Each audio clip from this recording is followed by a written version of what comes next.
Hello YouTube, this is Andre Uzumaki.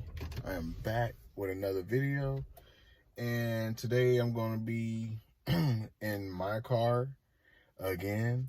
So this is going to be crazy. It's going to be a little more raw, because I notice when I'm outside and about, that is when I'm more comfortable. So guys, so today I'm going to be doing a movie review for the Marvel movie Doctor Strange 2. So this I might have to do a spoiler and a spoiler-free review, okay? So I'm going to more than likely start off with a spoiler-free review. Then I'm going to move on to a spoiler review. So I'm going to make sure I give you guys a warning before I even transition into that. Sorry about that, guys. Before I transition into that. So before I jump into the review, one quick thing. Let me let this window down because it's kind of hot as hell outside. Yep. All right, there we go. All right, guys. So pretty much the movie is about, and the whole wrap up of it in a most non-spoiler thing ever is pretty much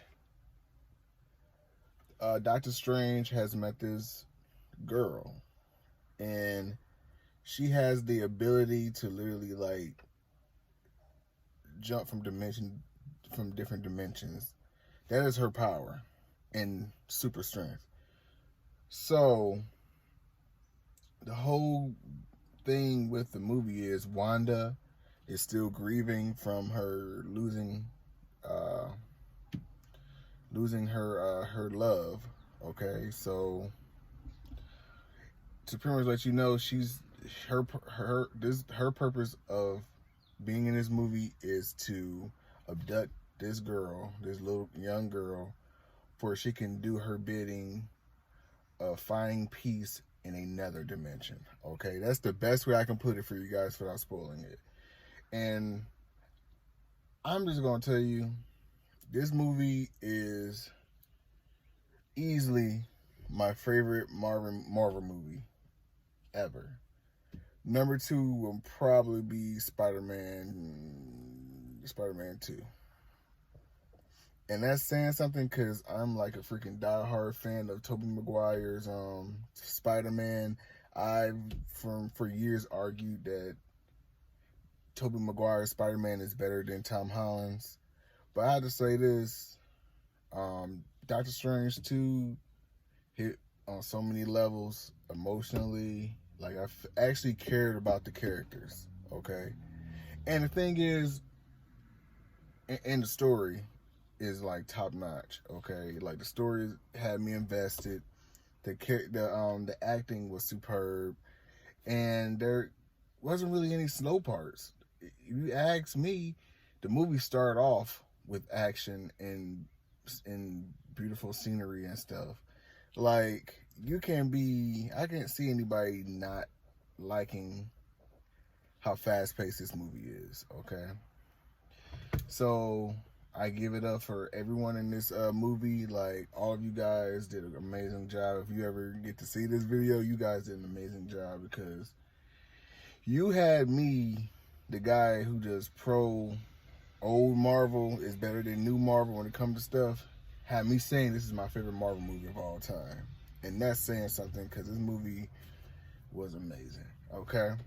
So now this is the time where if you guys never seen Doctor Strange 2, you will probably want to leave, because I'm about to jump into the spoiler review, okay? 3, 2, 1. My guy. Where can I start? I don't know where to start with this. Okay, so to give you a warning, guys, I'm probably gonna be jumping here and there around the whole freaking movie, so try to bear with me, because this movie has a lot to uncover, and there's no way I can talk about everything unless we do. Okay, so pretty much, first thing I want to say, Illuminati.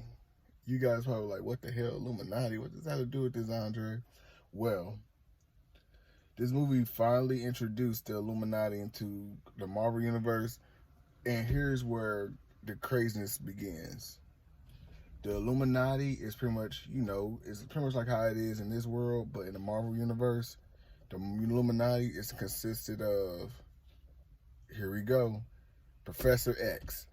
Not James McAvoy, Professor X, the OG Professor X. Yes, he made a cameo in this movie, and I almost lost my shit. Everybody in this theater lost their shit when they seen him. Jane Carter, Captain America's Jane Carter. Then there's this one guy, I don't remember his name. He pretty much like, let's say he is so powerful that when he speaks, he can literally kill you. So he has to limit what he say or because of his fear of accidentally hurting someone. Other member is Captain America, the Captain Marvel, not the Marvel Brie Larson, but her friend. But she just Captain Marvel in a different universe. Then last and not least, the smartest man on a planet. Dang, I can't even think of his name right now. He's the professor from Fantastic Four. Okay? He finally made his cameo in this movie. And now, I know we've all been thinking like, dang, they already said they're going to make a Fantastic Four movie.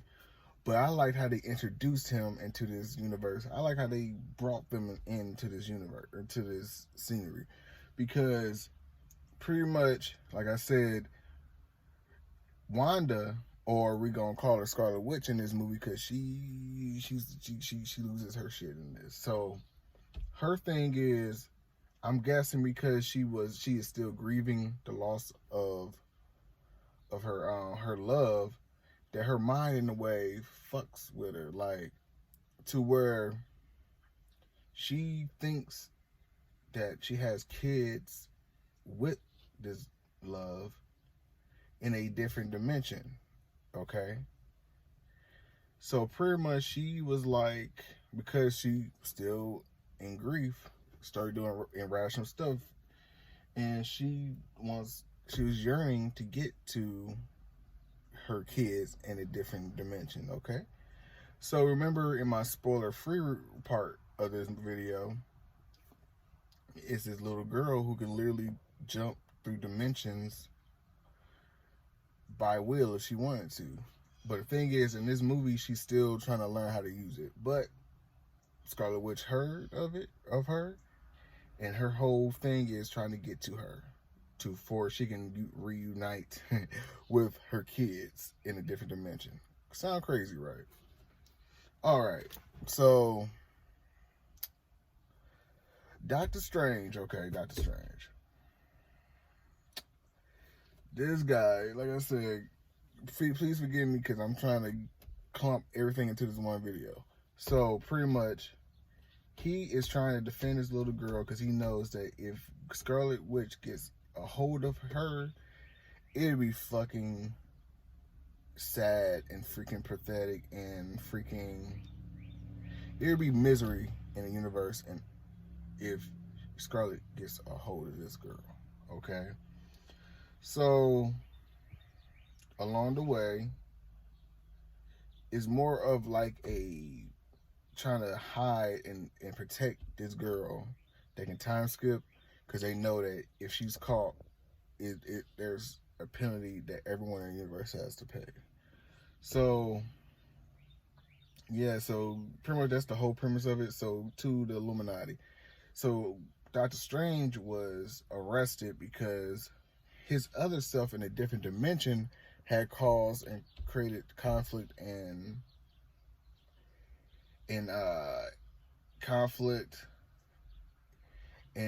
things that they say is worthy of death. Okay, so he's getting in charge. He's getting his sentence, whatever, and pretty much Scarlet Witch. Remember her, right? She came up and she pretty much interrupted the whole court thing type shit. So she fought the Illuminati, okay? And let's just say that she is so powerful that she can freaking manipulate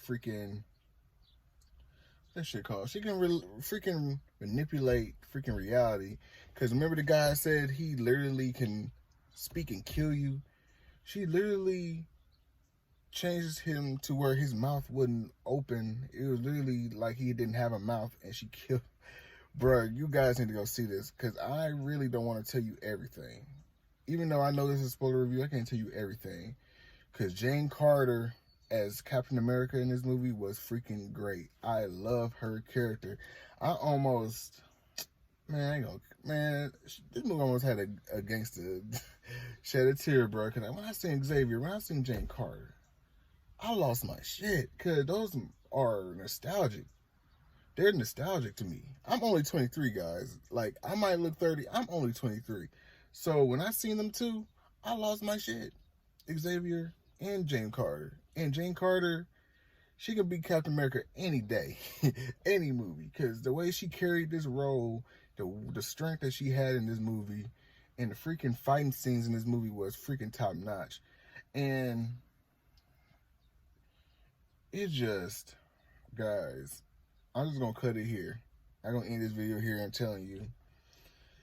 Oh, by the way, the director who directed the Sam Raimi Spider-Man trilogy created this movie. Okay, so that probably more likely explains why I even gave a fuck about these characters. And on top of that, so he's really good with horror elements. So as you guys should know, that this movie has a lot of horror elements to it, and he freaking perfected it to a T. And his storytelling is superb. His music choice is superb, and the way he tell people to act and how they should express themselves in this movie was excellent. And I will say there's one cameo in this movie from the original Evil Dead 2. He's in here. The main character from Evil Dead 2, he's in here, and when he's on the screen, you're gonna crack up, okay? He's still that obnoxious, funny guy, comedian that you know him and love him from Evil Dead 2. I just couldn't think of his name, but when you see him, you will flip out too. So guys, this is going to be the end of my spoiler/spoiler-free review. Thank you guys for watching my video. Make sure you like, comment, subscribe. Make sure you stay cool, because it's hot as hell now. And make sure you share my content. Thank you, and have a nice day.